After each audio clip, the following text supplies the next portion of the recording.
इज़ा मा क़ाल ली रब्बी अमस्तहयैत तअसीनी व तुख़फ़ी ज़ंब अन ख़ल्क़ी व बिल इस्यान तअतीनी। मेरा रब मुझसे पूछेगा तुझे मुझसे न शर्माई, गुनाह करता तो छुप छुप कर तुझे मुझसे न शर्माई। फ़कैफ़ उजीबु या वैही व मन ज़ा सौफ़ यहमीनी, उसल्लि नफ़्स बिल आमाल मिन हीनिन इला हीनी। भला तब क्या कहूँगा मैं, भला क्यों कर मैं बच पाऊँ, तसल्ली दे के झूठी मन को कैसे चैन मैं पाऊँ। मैं भूला हूँ कि एक दिन मौत सब कुछ ख़त्म कर देगी, मैं खुश फहमी में जीता था वो सब कुछ भस्म कर देगी। वो देखो मौत की सख्ती मुझे लेने चली आई, मुझे जाना पड़ेगा अब कोई सूरत न बन पाई। सवालों की झड़ी होगी बताओ क्या किया तुमने, मैं दिल ही दिल में रोऊंगा ये आखिर क्या किया तुमने। कलामे रब सदा देता मगर मैं कान न धरता, पढ़ी जाती थी उसकी आयतें पर एक ना सुनता। मैं हश्रो नशर की बातें सदा हल्के में लेता था, मैं कब्रो मौत की बातें कभी दिल पर न लेता था। मैं नादिम हूँ मेरे रब और तू ही एक सहारा है, मैं नादिम हूँ मेरे रब और तू ही एक सहारा है। तेरी बख्शिश तेरी रहमत यही बस एक सहारा है। इलाही रहम कर मुझ पर तू बेहद रहम वाला है, इलाही रहम कर मुझ पर इलाही रहम कर मुझ पर तू बेहद रहम वाला है।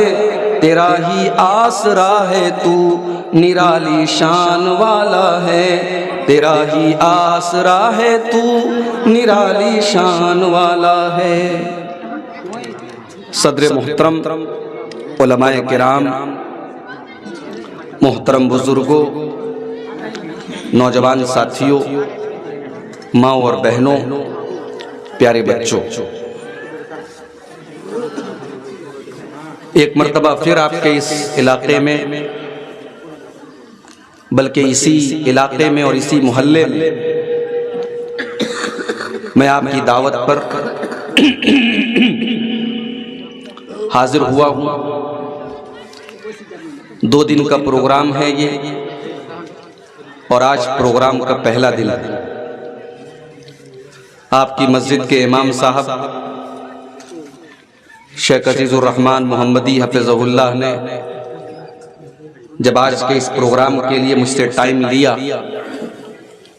तो पहले ये बात हुई थी कि मैं दोनों दिन रहूँगा, फिर बाद में मुझे मालूम हुआ कि दूसरे दिन मुझे किशनगंज जाना है, इसलिए शेख से मैंने माजरत की और आज पहले दिन उर्दू ज़ुबान में खिताब करने के लिए मैं आपके सामने हाजिर हुआ। मुझसे पहले बंगला ज़ुबान के बड़े शीरी मुकर्रिर शेख हुर्मुज़ अली हफिज़हुल्लाह का खिताब आपने बंगला ज़ुबान में समाअत फरमाया।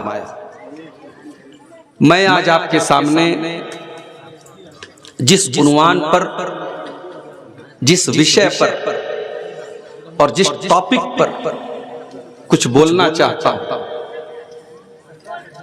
उसके 2 पहलू हैं। पहला पहलू यह है कि जब हम कोई गुनाह करते हैं, कोई पाप करते हैं, कोई गलत काम करते हैं तो उसका क्या बैड इफेक्ट पड़ता है, उसका क्या दुष्प्रभाव पड़ता है, क्या बुरा असर पड़ता है हमारे ऊपर, हमारे बाल बच्चों के ऊपर, हमारी रोजी रोटी के ऊपर। ये हमारे टॉपिक का पहला हिस्सा है, पहला भाग। और दूसरे भाग में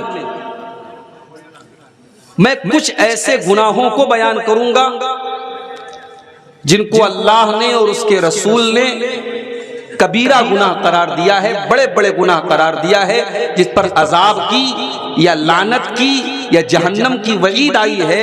उन गुनाहों को मैं एक एक करके आपके सामने बयान करूंगा। दुआ कीजिए अल्लाह ताला हम सबको, हम सब यकीनन गुनहगार हैं, छोटे बड़े बहुत सारे गुनाह हमसे होते हैं।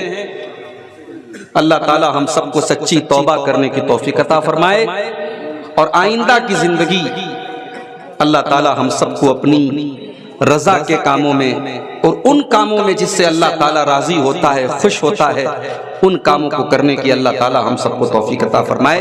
आमीन। मेरे भाइयों, एक बच्चा जब पैदा होता है तो अल्लाह के नबी फरमाते हैं कि वो बच्चा इस्लाम पर पैदा होता है। बच्चा जब मां के पेट से आता है, अल्लाह तबारक व तआला की फितरत पर वो आता है, वो नेचर पर आता है। और नेचर ये बताता है, फितरत ये बताती है, प्रकृति ये बताती है कि इंसान का पैदा करने वाला एक है, इंसान की सृष्टि करने वाला, इंसान को बनाने वाला, इंसान को रोजी रोटी देने वाला एक अल्लाह है। और इसी अकीदे को इस्लाम ने तौहीद कहा है। और जब बच्चा पैदा होता है, यही अकीदा लेकर के वो इस दुनिया में आता है। अल्लाह के प्यारे नबी फरमाते हैं, कुल्लु मौलूदुन यूलदु अलल फित्रा, हर बच्चा जब मां के पेट से पैदा होता है वो फितरत के ऊपर पैदा होता है, वो इस्लाम के ऊपर पैदा होता है। फाबवाहु युहव्विदानिही व युनस्सिरानिही व युमज्जिसानिही, उसके माँ बाप उसको यहूदी बना देते हैं, उसके माँ बाप उसको क्रिश्चियन बना देते हैं, उसके माँ बाप उसको ईसाई बना देते हैं, मजूसी बना देते हैं। इसका मतलब यह हुआ कि बच्चा जब पैदा होता है वो इस्लाम पर पैदा होता है। चाहे वो मुसलमान के घर में बच्चा पैदा हुआ हो, चाहे नॉन मुस्लिम के घर में बच्चा पैदा हो। जब वो बच्चा पैदा हुआ था, एक अल्लाह को उसके दिल की जो आवाज थी, उसके सबकॉन्शियस में जो बात बैठी थी, उसके दिमाग में जो बात बैठी थी कि मेरा माबूद एक है, मेरी इबादत के लायक अगर कोई एक है, कोई जात है तो एक अल्लाह की जात है। लेकिन जैसे जैसे वो बड़ा होता है और जिस परिवार में वो जन्म लेता है, उसके परिवार के लोग जिस धर्म को मानने वाले होते हैं, जिस मजहब को मानने वाले होते हैं, वो जो सिखाते हैं, जो पढ़ाते हैं, फिर बच्चा उसी हिसाब से आगे बढ़ता है। और ऐसा क्यों है मेरे भाई? क्योंकि इंसान हजरत आदम की औलाद है और हजरत आदम अलैहिस्सलातु वस्सलाम भी इसी तौहीद के ऊपर थे, एक अल्लाह की इबादत करने वाले थे। जो लोग ये समझते हैं कि इस्लाम 1400 साल पुराना मजहब है, वो अपनी गलतफहमी दूर कर लें। इस्लाम का आखिरी एडिशन 1400 साल पुराना है। इस्लाम के आखिरी नबी, अल्लाह के प्यारे नबी जनाब मोहम्मद रसूलुल्लाह सल्लल्लाहु अलैहि वसल्लम, वो 1400 साल पहले आए हैं। इस्लाम 1400 साल पुराना मजहब नहीं है। इस्लाम तो जब से दुनिया बनी है, जब से इस दुनिया में इंसान आया है, जब से मानव आया है, जब से मनुष्य आया है, तब से अगर इस दुनिया का कोई मजहब रहा है तो वो इस्लाम रहा है।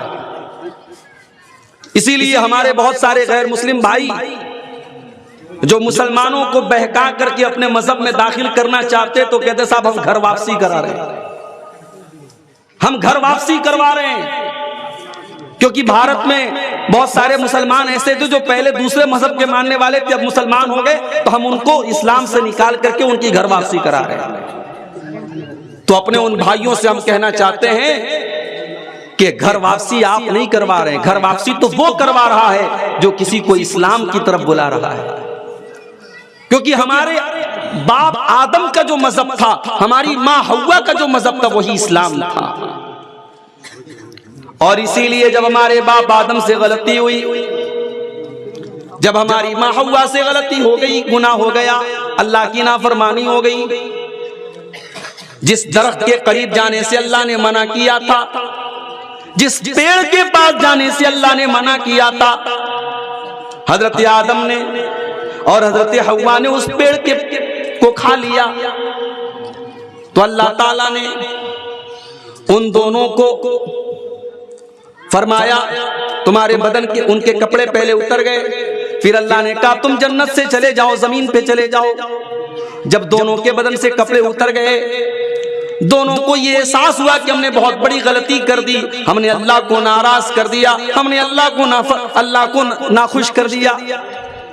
दोनों को जब अपनी गलती का एहसास हुआ तो हजरत आदम अलैहिस्सलाम ने और हजरत हव्वा अलैहिस्सलाम ने अल्लाह की बारगाह में दुआ की और तौबा की। और क्या दुआ की? रब्बना ज़लमना अनफुसना व इल्लम तगफिर लना व तरहमना लनकूनन्न मिनल खासिरीन। ऐ हमारे परवरदिगार, हमने अपनी जान के ऊपर जुल्म किया है, हमने अपने ऊपर अत्याचार किया है। ऐ अल्लाह, हमने ये गलती करके, हमने तुझको नाराज करके, हमने खुद अपने ऊपर जुल्म किया है। और ऐ अल्लाह, अगर तूने नहीं माफ किया और तूने नहीं बख्शा तो ऐ अल्लाह, हम तो खसारा उठाने वालों में से हो जाएंगे, हम तो नुकसान उठाने वालों में से हो जाएंगे। तो ये हजरत आदम और हजरत हव्वा ने दुआ की अल्लाह से। ये दुआ उन्होंने अल्लाह से की, अल्लाह के सामने हाथ फैलाया। तो हमारे बाप आदम और हमारी माँ हव्वा ने जब उनसे गलती हुई तो उन्होंने अल्लाह से माफी मांगी। अब यहां पे जरा एक फर्क देखो मेरे भाई, आदम से गलती हुई, आदम ने अपनी गलती को मान लिया, हव्वा से गलती हुई, उन्होंने अपनी गलती को मान लिया। लेकिन जब इब्लीस ने अल्लाह के हुक्म के बावजूद जब हजरत आदम के आगे सजदा करने से इनकार किया था, अल्लाह ने पूछा मा मनाका अन तस्जुद लिमा खलक़तु बियदैया। ऐ इब्लीस, जिस आदम को मैंने अपने हाथों से पैदा किया है, ऐ इब्लीस तू आदम को सजदा क्यों नहीं करता है? थोड़ा सा गर्म पानी मंगा, भी खाना खा के फौरन आए, थोड़ा गला प्रॉब्लम कर रहा है, पानी लगे। अल्लाह ने फरमाया इब्लीस, तू आदम के आगे सजदा क्यों नहीं कर रहा है? जब मैंने हुक्म दिया तो तू सजदा क्यों नहीं कर रहा है? तो जानते हो इब्लीस ने क्या जवाब दिया? क़ाला अना खैरुम मिन्हु खलक़तनी मिन नार व खलक़तहु मिन तीन। कहा कि अल्लाह, मैं आदम से बेहतर हूं, मैं आदम से बेहतर हूं।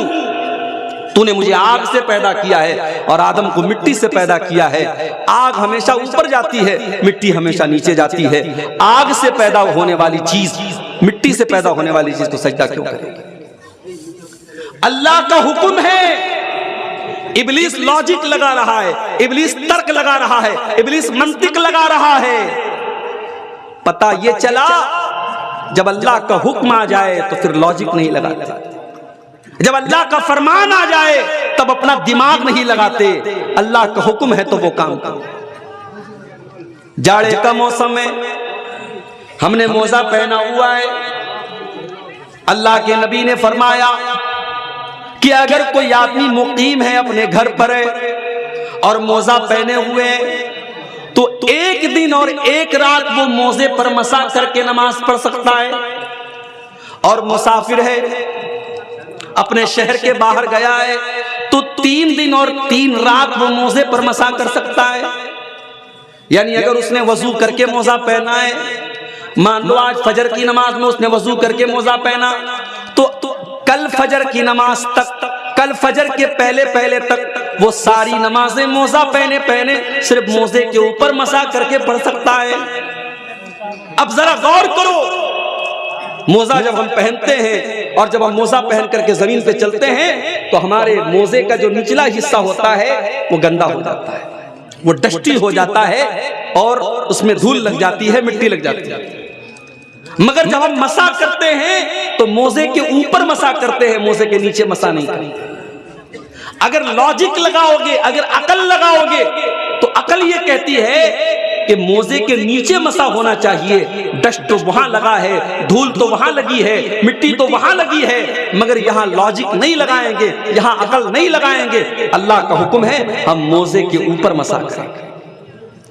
इब्लीस ने लॉजिक लगाया, इब्लीस ने कहा कि अल्लाह मैं आदम को सजदा नहीं करूंगा क्योंकि मैं आग से पैदा हुआ हूं और आदम मिट्टी से पैदा हुए हैं, और आग से पैदा होने वाली चीज, मिट्टी से पैदा होने वाली चीज को सजदा नहीं कर सकती।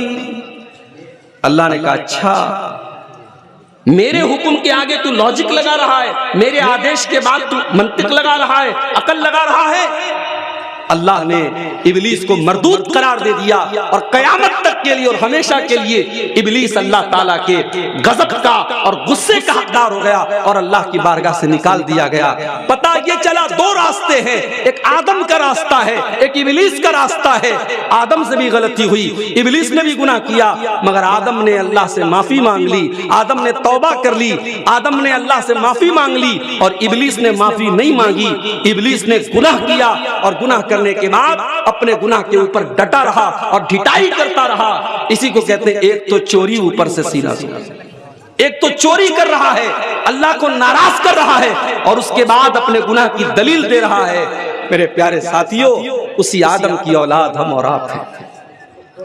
मेरी प्यारी माँ बहनों, मेरे नौजवान साथियों, उसी आदम की औलाद हम और आप हैं, उसी हव्वा की औलाद हम और आप हैं। जब हमसे कोई गलती हो जाए, जब हमसे कोई गुनाह हो जाए, हम अल्लाह से माफी मांग लिया करें, हम अल्लाह से तौबा कर लिया करें। अल्लाह ताला तो तव्वाबुर रहीम है, अल्लाह ताला तो गफूरुर रहीम है। वो हमारे तौबा करने के बाद हमारे गुनाहों को नेकियों में कन्वर्ट कर देगा, बदल देगा।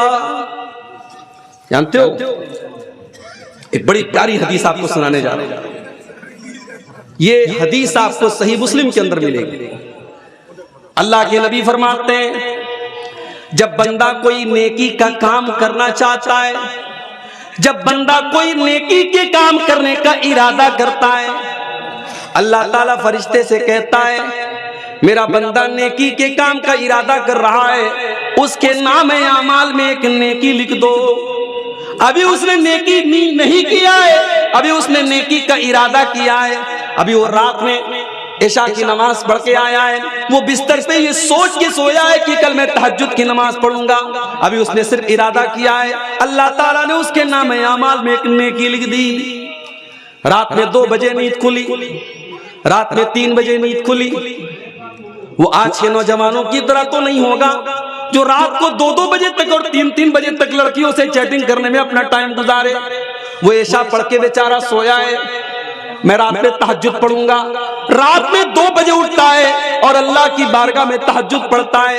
अगर वो तहज्जुद पढ़ लेगा तो अल्लाह के नबी फरमाते हैं उसके नामे आमाल में 10 नेकियों का सवाब मिलता है। उसने 8 रकात तहज्जुद की नमाज पढ़ी, लेकिन उसको सवाब मिलेगा 80 रकात पढ़ने का, उसको 10 गुना ज्यादा सवाब मिलेगा। सिर्फ इरादा करके सोया था, अल्लाह ने एक नेकी लिख दी, और जब वो काम कर लिया अल्लाह ने 10 नेकियों का सवाब उसको दे दिया। उसके अपोजिट में अब जरा गौर से सुनिएगा, अल्लाह कितना रहमान है और कितना कृपालु है और कितना दयालु है। उसकी कृपाएं कितनी बड़ी, उसकी दया कितनी बड़ी है, उसकी रहमत कितनी बड़ी है। जरा इस हदीस से अंदाजा लगाओ मेरे भाई। अल्लाह के नबी फरमाते हैं अगर बंदा किसी गुनाह के काम का इरादा करता है, किसी गलत काम का इरादा करता है, कोई भी गलत काम करने का इरादा करता है, अल्लाह फरिश्तों से कहता है रुक जाओ, अभी बंदे ने इरादा किया है, अभी उसने गुनाह का काम नहीं किया है, उसने गलत काम नहीं किया है। जब तक मेरा बंदा वो गुनाह का काम न कर दे, जब तक वो गलत काम न कर दे, उसके नामे आमाल में तुम गुनाह मत लिखना।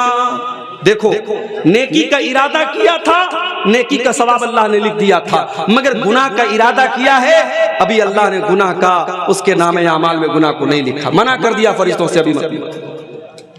उसके बाद अल्लाह के नबी फरमाते हैं अगर बंदा वो गुनाह का काम कर लेता है, चोरी कर लेता है, ज़िना कर लेता है, झूठ बोल देता है, शराब पी लेता है, कोई भी गलत काम कर लेता है, उसके नाम आमाल में एक गुनाह लिख दिया जाता है, एक गुनाह का अज़ाब उसके नाम आमाल में लिख दिया जाता है।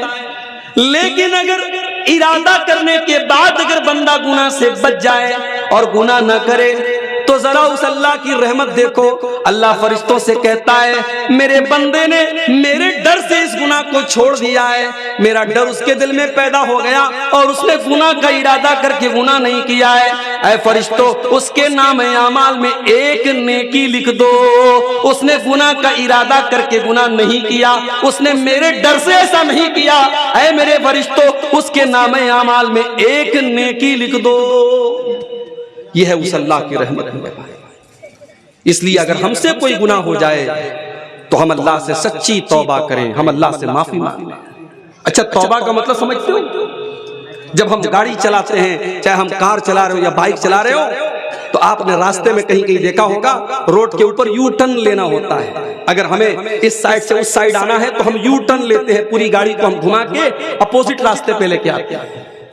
तौबा का मतलब होता है यू टर्न लेना।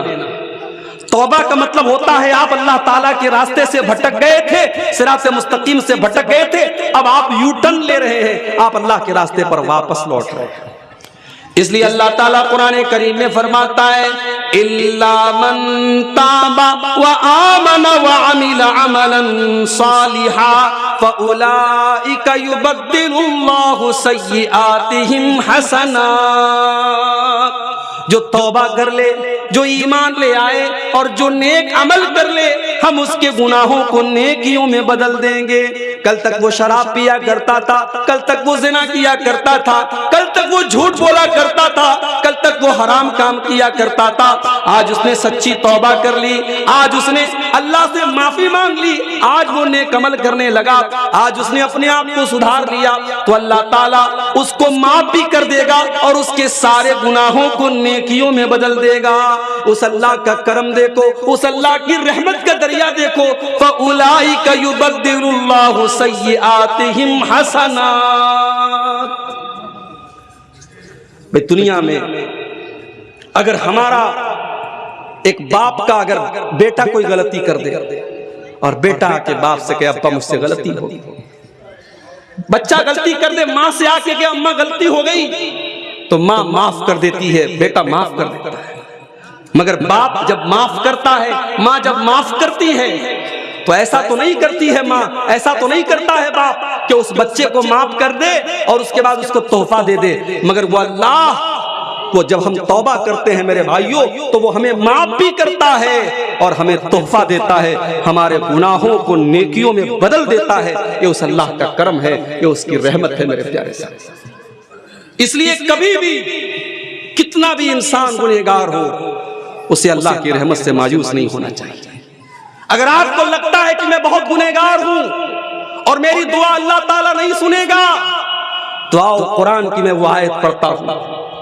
यही वो आयत है जिसके बारे में अब्दुल्ला बिन मसूद कहा करते थे अर्जा आयतिन फी किताबिल्लाह। ये कुरान की ऐसी आयत है जो गुनहगारों को उम्मीद दिलाती है, आशा दिलाती है, गुनहगारों के दिल में अल्लाह ताला से माफी मांगने की आशा पैदा करती है। कुल या इबादियल्लज़ीना असरफू अला अनफुसिहिम ला तक़नतू मिर रहमतिल्लाह इन्नल्लाह यग़फिरुज़्ज़ुनूब जमीआ। ऐ मेरे बंदो, अगर तुमने गुनाह कर करके और पाप कर करके अपने ऊपर अत्याचार कर लिया है, जुल्म कर लिया है, ला तक़नतू मिर रहमतिल्लाह, तुम अल्लाह की रहमत से मायूस न होना, तुम अल्लाह की रहमत से निराश न होना, तुम अल्लाह की रहमत से तुम ना उम्मीद मत होना। अल्लाह तुम्हारे तमाम गुनाहों को माफ कर देगा। अल्लाह के नबी एक वाकया बयान करते हैं। बनी इस्राइल में एक आदमी था जिसने 99 लोगों का मर्डर किया था, 99 लोगों का उसने खून किया था। 99 लोगों का मर्डर करने के बाद उसके दिल में ख्याल पैदा हुआ कि मैं बहुत गुनहगार हूं, मुझे अल्लाह से माफी मांग लेनी चाहिए, तौबा करनी चाहिए। उसके दिल में तौबा का ख्याल आया। उसने किसी से पूछा मैं तौबा करना चाहता हूं, क्या करूं? किसी ने कहा कि फला के पास चले जाओ, वो इस दौर का सबसे बड़ा आलिम है, उसके पास चले जाओ, वो तुम्हें कोई रास्ता बताएगा। बुखारी के अल्फाज हैं, वो 99 लोगों का कातिल, वो डाकू उस आदमी के पास पहुंचा जो बहुत बड़ा राहिब था, बहुत बड़ा इबादत गुजार था, मगर आलिम नहीं था। लोग उसको आलिम समझते थे मगर वो आलिम नहीं था, आलिम नहीं था, बहुत बड़ा आबिद था, बहुत इबादत गुजार था। 99 लोगों का मर्डर करने के बाद उसके पास पहुंचा, का मौलवी साहब, इमाम साहब, मैंने 99 लोगों का मर्डर किया है और अब मेरे दिल में तौबा का ख्याल आया है, मैं तौबा करना चाहता हूं, मैं अल्लाह से माफी मांगना चाहता हूं, क्या मेरी तौबा अल्लाह ताला कबूल करेगा? अब देखो, मसला हमेशा आलिम से पूछना चाहिए। वो आलिम नहीं था, वो राहिब था। राहिब अलग होता है, आलिम अलग होता है। हो सकता है एक आदमी बहुत बड़ा इबादत गुजार हो, रातों में तहज्जुद पढ़ता हो, दिन में रोजा रखता हो, मगर ये जरूरी नहीं है, ये आवश्यक नहीं है कि वो आलिम भी हो। भाई आप बीमार होते हैं, आप डॉक्टर के पास जाते हैं और डॉक्टर के पास भी उस डॉक्टर के पास जाते हैं जिसके पास आपकी बीमारी का इलाज हो, जो स्पेशलिस्ट हो। अगर आपको लीवर की प्रॉब्लम है तो आप गैस्ट्रोलॉजिस्ट के पास जाएं। अगर आपको दिल की प्रॉब्लम है आप कार्डियोलॉजिस्ट के पास जाएं। अगर आपको दिमाग की प्रॉब्लम है आप साइकेट्रिस्ट के पास जाएं। अगर आपको हड्डी की प्रॉब्लम है आप आर्थो के स्पेशलिस्ट के पास जाएंगे। अगर आपकी नस में कोई प्रॉब्लम है आप न्यूरोलॉजिस्ट के पास जाएंगे। हर फील्ड का एक माहिर डॉक्टर है, आप उस डॉक्टर के पास जाएंगे जो आपकी बीमारी की फील्ड में माहिर हो। मगर दीन का मसला आता है तो साहब जो इंटरनेट पर बैठ करके 2-4 लंबी चौड़ी बातें करे, हम उसे अल्लामा बना देते हैं, उसे इमाम बना देते हैं, उसको फॉलो करने लगते हैं। कितने नौजवान हमारे हैं इंजीनियर अली मिर्जा को बहुत फॉलो करते हैं। मुझे मालूम है आपके बंगाल में भी बहुत सारे नौजवान बड़े मुतासिर हैं इंजीनियर अली मिर्जा से। जिस इंसान की ये औकात है कि वो खड़े होकर के अपनी तकरीर में कहता है साहब इमाम हरम को भी ऐन निकालना नहीं आता। दुनिया के बेहतरीन कुरान पढ़ने वाले जो हरम के इमाम हैं, ये कमबख्त कह रहा है कि उनको ऐन निकालना, जब वो इय्याका नस्तईन कहते तो उनसे ऐन नहीं निकलती है, ऐन मैं निकालता। और जब उलमा ने उसको पकड़ा और कई जगह उसने कुरान की आयतों को गलत पढ़ा, तब उसको फॉलो करने वाले कहते हैं कि आप लोगों की तो दुकानें बंद कर दी अली मिर्जा ने, तो आप तो उसकी गलतियां निकाल रहे। मेरे भाई कभी ठंडे दिमाग से गौर करो। मेरे नबी ने फरमाया था कि हर दौर में मेरी उम्मत में एक जमात ऐसी रहेगी जो सही को सही कहेगी, गलत को गलत कहेगी। अगर अली मिर्जा जो बात पेश कर रहा है अगर वो बात सही है तो अली मिर्जा के पहले ये बातें कहने वाला कोई क्यों नहीं था।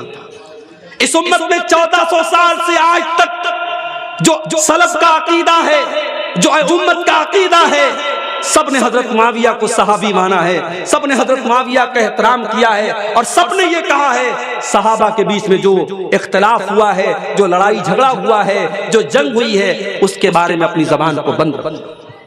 और ये मरदूद क्या कहता है? ये कहता है साहब अगर मैं होता उस दौर में तो मैं अली के साथ होता और मैं मुआविया के खिलाफ जंग करता। अरे तू है कौन, तेरी औकात क्या है?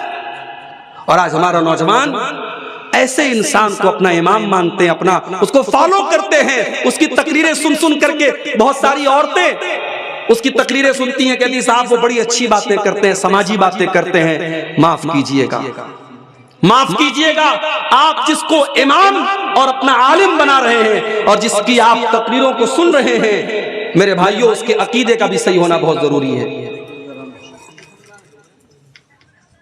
उसके अकीदे का होना भी बहुत जरूरी है।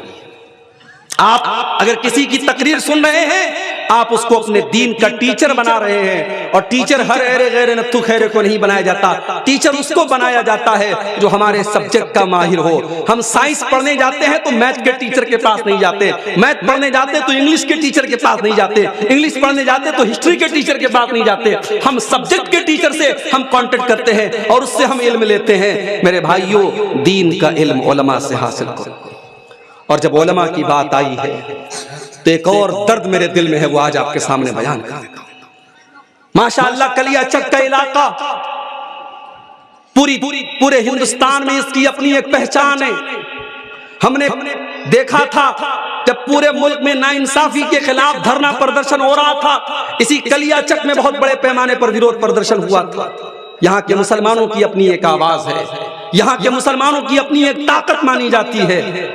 मगर आपके इलाके में एक इमाम साहब ने मुझसे कहा, 15 साल से मैं एक मस्जिद पर इमामत करा रहा हूं, 15 साल से एक मस्जिद पर मैं नमाज पढ़ा रहा हूं, और सरकारी 3000 के अलावा मस्जिद के लोग मुझे 6000 रुपया यानी टोटल 9000 रुपये महीने में मैं अपनी गुजर बसर कर रहा हूं। और जब मैंने अपना मकान बनवाया तो मस्जिद के मुतवल्ली साहब मुझसे नाराज हो गए और कहने लगे, तुम कितना पैसा पाते हो, तुमने मकान बना लिया। यानी हम ये चाहते हैं हमारी मस्जिद का इमाम हमेशा भिखारी बना रहे, उसके पास अपने रहने का मकान न बने। आज कितनी मस्जिदें हैं जहां 4000 और 3000 पर हमने 5 टाइम की नमाज पढ़ाने के लिए इमाम को रखा है। पूरे गांव में, पूरे मोहल्ले में कोई नमाज ना पढ़े, कोई हरज की बात नहीं है। इमाम साहब बेचारे अगर एक दिन फजर की नमाज में उनकी नींद लेट से खुल जाए तो सुबह चाय के होटलों पर बीड़ी सुलगाते हुए और बीड़ी का धुआं निकालते हुए लोग कहते हैं, अरे इमाम साहब तो आज फजर की नमाज में नहीं उठे। इमाम तुम्हारे बाप का नौकर नहीं है, तुम्हारी लौंडी नहीं है, तुम्हें यह हक किसने दिया है कि तुम हर छोटी बड़ी बात पर अपने इमाम पर कीचड़ उछालते हो। दुनिया की हर कौम अपने धर्म गुरु की इज्जत करती है, अपने मजहब के जो गुरु होते हैं उनका सम्मान करती है, और आज आपने अपने उलमा को भिखारी बना दिया। कितने मदरसे हैं बंगाल में जहां के उलमा 5-5 हजार और 6-6 हजार महीने पर पढ़ा रहे हैं, और जब उनकी सैलरी का टाइम आता, उनकी तनख्वाह का टाइम आता है तो मदरसे का सेक्रेटरी कहता है, जाओ साइकिल उठाओ और चंदा करके लाओ, उसी में से तुम्हारी सैलरी देंगे। वो मौलवी बेचारा जाकर के मोटरसाइकिल से और साइकिल से घर घर जाकर के भीख मांगे, तब जाकर के उसकी सैलरी का इंतजाम होता है। यही हालात रहे तो वो दिन दूर नहीं है जब आपकी मस्जिदों में इमाम नहीं मिलेंगे मेरे भाई, जब आपके मदरसों में पढ़ाने वाले टीचर नहीं मिलेंगे। अभी एक साहब ने बताया कि एक मौलवी जो मदरसे में बच्चों को पढ़ा रहा था आज कोयला ठेलने का काम कर रहा है, और किसी ने पूछा, तुम तो अच्छा खासा बच्चों को पढ़ा रहे थे, तुम ये कोयला ठेलने का काम क्यों करने लगे? कहा कि वहां 4000 रुपया लोग मुझे तनख्वाह देते थे और 12000 का मसला पूछते थे। वो कोयला ठेल रहा है। लॉकडाउन के बाद कितने उलमा ने बिजनेस करना शुरू कर दिया, नौकरी करने लगे, रिक्शा चलाने लगे, मजदूरी करने लगे। उन्होंने कहा ये गुलामी हम नहीं करेंगे। मेरे भाइयों, अपने उलमा की इज्जत करो, अपने अइम्मा की इज्जत करो। अगर तुम्हें यह हक है कि तुम अच्छा मकान बना के रहो तो इन उलमा को भी हक है कि वो मकान बनाए। अगर तुम्हारे बच्चे अच्छे स्कूलों में पढ़ते हैं और आला तालीम हासिल करते हैं तो इन उलमा को भी पूरा हक हासिल है कि वो अपने बच्चों को स्कूलों में और आला तालीम दिलाएं, उनके बच्चे भी बेहतरीन तालीम हासिल करें। और अगर आप अपने बीवी बच्चों के साथ रहते हैं तो इन उलमा को भी अपने बीवी बच्चों के साथ रहने का हक हासिल है। कितनी मस्जिदों के इमाम हैं, उनको छोटी सी कोठरी दी गई है, वो फैमिली के साथ नहीं रह सकते, वो परिवार के साथ नहीं रह सकते। वो बेचारे शादी हो चुकी है, बीवी गांव में रहती है, 2-2 महीने पर 3-3 महीने पर इमाम साहब अपनी बीवी के पास जाते हैं, अपने बच्चों के पास जाते हैं। बच्चों का बाप मौजूद है, बच्चे यतीम की जिंदगी गुजार रहे हैं। शौहर, बीवी का शौहर मौजूद है और बीवी बेवा की जिंदगी गुजार रही है। माफ करो मेरे भाई, आपने अपने उलमा को जीते जी मार डाला, उनके बच्चों को यतीम बना डाला, उनकी औरतों को बेवा बना डाला। जिस इमाम के लिए आपने छोटा सा कमरा बनाया है, एक फैमिली क्वार्टर का इंतजाम भी आप कर सकते थे। अगर आप अपने बच्चों के साथ रहना चाहते हैं, अपनी बीवी और परिवार के साथ रहना चाहते हैं, तो इन उलमा को भी पूरा हक हासिल है कि अपने परिवार के साथ रहें। अपने उलमा को इतना जलील मत करो मेरे भाई। 15 साल एक मस्जिद पर इमामत कराने वाला आज 4-5 हजार रुपया अगर मस्जिद कमेटी से पा रहा है तो आप इस पर एतराज करें, तू मकान क्यों बनवा रहा है, तू घर क्यों बनवा रहा है, तुझे घर बनाने का कोई हक हासिल नहीं। सोचो उस इमाम के दिल पर क्या गुजरी होगी। वो 15 साल अगर उसने किसी बिजनेस में दिया होता तो शायद आज उसका बिजनेस बहुत आगे बढ़ गया होता। उसने 15 साल किसी प्राइवेट कंपनी में नौकरी की होती तो आज उसकी सैलरी बहुत ज्यादा होती। मेरे प्यारे साथियों, अपने उलमा को इतना मजबूर मत करो। अल्लाह की कसम, जब किसी मस्जिद में कोई मौलवी खड़ा होकर कहता है लोगों मेरी बच्ची की शादी है, मुझे अपनी बच्ची की शादी के लिए मुझे पैसे चाहिए, तो मुझे तकलीफ होती है कि हमने अपने उलमा को इस मकाम पे लाके खड़ा कर दिया कि उनको अपनी बेटियों की शादी के लिए भीख मांगनी पड़ रही है, उनको अपनी बीवी के इलाज के लिए भीख मांगनी पड़ रही है। नहीं मेरे भाई, अपने उलमा को इज्जत दो, सम्मान दो, मकाम दो। वो तुम्हारे नौकर नहीं है, वो तुम्हारे गुलाम नहीं है, उनका एहसान है तुम्हारे ऊपर, उनका एहसान है तुम्हारे ऊपर। तुम्हारे माँ बाप से बड़ा एहसान है। तुम्हारे माँ बाप तो तुम्हें पालते हैं, तुम्हें पोसते हैं, तुम्हें जन्म देते हैं, मगर ये उलमा तुम्हें दीन सिखाते हैं, तुम्हें नमाज पढ़ाते हैं, तुम्हें हलाल बताते हैं, तुम्हें हराम बताते हैं, तुम्हें जायज बताते हैं, तुम्हें नाजायज बताते हैं। इन उलमा को इनका मकाम तो मेरे भाई, वो 99 लोगों का जो कातिल था वो जब पहुंचा तो आलिम के पास नहीं पहुंचा, आबिद के पास पहुंचा। वो बहुत बड़ा इबादत गुजार था मगर आलिम नहीं था। उससे जाके कहा कि साहब मैंने 99 लोगों का मर्डर किया है और अब मैं तौबा करना चाहता हूं, मैं क्या करूं। अब चूंकि वो आलिम नहीं था तो उसने मसला गलत बताया। आलिम होता तो शायद गलत ना बताता, उलमा से भी गलती हो सकती है, मगर जाहिर है जिसके पास इल्म नहीं है उसकी गलती होने का चांस ज्यादा है।